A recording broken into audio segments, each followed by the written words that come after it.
know that Korean Airlines reduce their accident rates by becoming more diverse and inclusive? Why are organizations setting up all-women plants? What are the benefits that they're gaining out of it? Can productivity really be increased by becoming more diverse and inclusive? Can revenues increase? Can you actually reduce your attrition rates by becoming more diverse and inclusive?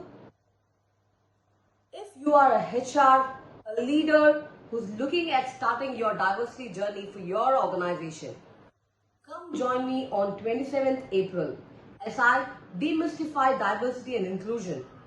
I'll be talking about what is diversity and inclusion, what are the benefits, how can you get started in your diversity and inclusion journey, what are the different stages that you can take forward in your organization.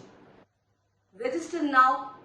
This is my first episode on 27th April as I demystify diversity and inclusion and share the best practices that the industry is following.